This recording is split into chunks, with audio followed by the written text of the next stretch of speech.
Hello YouTubers, thanks for coming back to my channel to see the Seahawk 4 fishing boat sea test. This shot here shows the boat moving quite quickly across the water with the 9.9. The boat was designed for the 9.9, the transom height being the critical dimension that I had to keep in mind when I was doing it. Now, the engine itself proved to be a disappointment. I had picked this engine up used and had not had it on a boat up until this point in time. So the thing had sat in my garage. I tested it in the barrel, but when I actually got the thing in the water, the clutch on it was in bad condition. It was obviously damaged internally. There was these things have dog clutches on them, and when the front edges of the dogs get rounded just due to wear and tear or possibly some misuse, what tends to happen is the engine will pop in and out of gear. And what happens there is, in that first shot you saw the engine popping in and out of gear. I wanted to get a shot of the engine, you know, the boat running at full speed with the proper engine on it, and that was the only time I tried it. And what I did to get it to work was to take a bungee cord and, you know, bias the gear lever into the forward position, so that even though it tried to pop out of gear, it would pop right back into gear. But what ended up happening was you got this violent, you know, twisting on the transom, and what ended up happening eventually was the transom broke. I mean, it came right off the boat. Engine dropped into the water, and the only thing that stopped it from sinking to the bottom of the lake was the fuel hose and the steering linkage.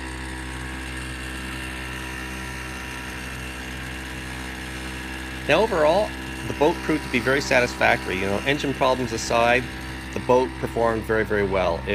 Lots of space for fishing. The seats were very comfortable. The ergonomics on the boat were excellent. Now, I never had two people in the boat. Simply wasn't anybody around to belong with me, but I did try sitting in the front seat and doing some fishing when the boat was anchored. Everything worked great. I'm 100% happy with the boat. Now, the boat was... at night, I would just pull the boat up to the shore, and, you know, there were some, you know, rounded pebbles and stuff on the shore and stones, and, you know, the boat took a certain amount of abuse and no holes whatsoever. Now, I will go back to the whole issue for a moment. I did get a hole in the boat prior to actually getting the boat in the water, and this occurred in the wintertime, well, or late spring, when the boat was still in the basement, and the temperatures were not that warm at the time. I'm going to say they were like 50 degrees after Fahrenheit, and when I was folding the boat up, there's a point where to get it back in the box, probably a mistake, you fold it once, then you fold it again, and that sort of double fold, that little double pinch point, produced a tiny little hole that I ended up initially trying the little patch tape that came with the boat, and it's just crap. Don't use that. I went to the hardware store and picked up a proper vinyl patch repair kit and had no issues with it whatsoever. After I patched it, it worked great. So no holes from actual use in the water, but folding the thing, it developed a hole. So my thinking there is that the vinyl, when it's anything other than warm conditions, it's not soft enough to, you know, take that double fold. It's that little pinch point at the crease where it ended up failing. So anyway, you know, back to the boat. Caught lots of fish with it. It was great for that. The fish finder I was very, very happy with. It's a very inexpensive fish finder, the Lowrance Hook 2, I think it's called, and did everything I needed it to, and worked great. You could see the fish down there, approximately how many there were and the size of the fish. Always gave a good indication of what the lake bottom was like, as well as the depth, which is really mostly what I needed it for. I just wanted to know, you know, that I was in about 25 feet of water when I was doing my fishing, and it worked just great for that. Now, it wouldn't work when the boat was moving at a decent speed, but if you were just moving along at you know, a trolling motor kind of pace, it worked just fine. Now, I also did try the boat with a trolling motor on it. It's a very small electric trolling motor that I have, and it worked great too. It was excellent. There's plenty of room on the back transom to mount all that stuff. The fish finder, the electric trolling motor, as well as one of the outboards, and that part worked just great. Now, I think you'll see in some of the shots, the fish finder transducer mounted on the back of the boat, and that is, I don't know where, I can't recall where I got that, but it's just like a rod. It slides up and down, and it works just fine. It was an inexpensive thing. I don't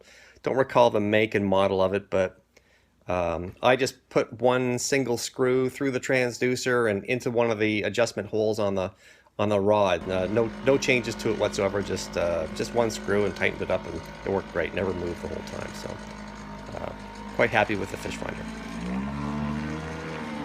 Okay, I'm going to talk now about a few issues I did have with the boat. The biggest issue proved to be that even though I did not design the boat, or I did not keep weight down to a degree that I ever expected to be able to move the thing all by myself, that is in fact what I ended up having to do. There wasn't anybody around to help me. And I ended up having to haul that wooden, the yellow painted wooden boat insert up and down a 20-foot drop, a flight of stairs that actually had a bend in the stairs, or two change of directions in the stairs, and it was brutal to get the thing up and down. It was just too heavy and kind of too big and too awkward. It might be worthwhile to consider some lightning holes in the boat. I might do that later on, but you know, I didn't design the boat for that kind of launching, and it was brutal trying to move it. Now, two people, that would have been probably just fine, but anyway, didn't work out so well just with me doing it. A couple other things I would change on the boat. It would need some drain holes. That platform that the outboard motor hangs off of, a couple of drain holes, because when the thing was just sitting on the shore and it was kind of wavy one day, the waves would splash up against the motor and drip down into that tray, and then eventually make their way into the boat. And if I had a couple of drain holes, just one in each corner, the water would be able to drain out of that platform. Another thing I would like to change is that big gusset that runs down the middle of the platform. I would like to cut that back a little bit. That platform proved to be a pretty reasonable place to sit, so you could probably get 3 people in the boat. I know other people who have done Seahawk 3 or Seahawk 4 inserts like this have used that as a seat, and I can see why. It worked quite good. It was a good place for me to sit sometimes too, if I was back there, I don't know, messing with the anchor or something. So it's also, that platform is a good place to also do you know, any fishing tackle type activities, you know, tying hooks on, that kind of thing. That worked out well. The other thing I noticed was, of course, these days I want to go fishing. I want my cell phone handy to document the fish. So I thought a cell phone holster of some kind, and possibly a holster for like a pair of pliers for removing the hooks from the fish's mouth. I thought that was a couple of good ideas. Maybe, you know, in the end also, I tried, my intention was to have a rod holder on the boat, or 2 rod holders. I could not find a good place to put them, not without adding some additional structures. So at this point in time, I don't have any good ideas on where I could put a rod holder. So my last comments regarding the boat at this point are to do with when the 9.9 broke off the transom, or the transom cracked and the engine dropped into the water. Now there, I will admit that I did not use, you know, I would say enough screws and long enough screws to do the job. And when the transom broke off, the cottage owner on Lake Temiskaming, he gave me a screw gun and a bunch of 3-inch screws, and I reinforced the transom with that, and I'm pretty sure it's probably okay with lots and lots of 3-inch screws in it, holding the whole thing together now. But I would also consider maybe adding 2 more gussets to connect the transom to the plywood sides, just to have a better connection there. Someone also suggested like using sheet metal to wrap around the corners on the back of the transom. Both of those ideas are good. That would really be the only thing I would change on the back there. I'm pretty sure it's fine. Just there's enough wood there. There just wasn't enough fasteners. You know, my bad. I think I was just I didn't scrutinize it close enough when I built it. But anyway, it's okay. I'm sure it's okay now. Anyway, that's it. Thanks for watching. Please like the video, and please subscribe if you want to see more. I will do a follow-up video when I do get the 9.9 back up and working. I will redo a sea test to show some additional footage of the thing moving at a decent speed. I'd also like to get some more footage from the shore once again, I was up there mostly by myself. My wife was with me, but getting her to come down and shoot some decent video footage from the shore, just it didn't work out. So I would like to get some more of that. Anyway, thanks again. See you soon.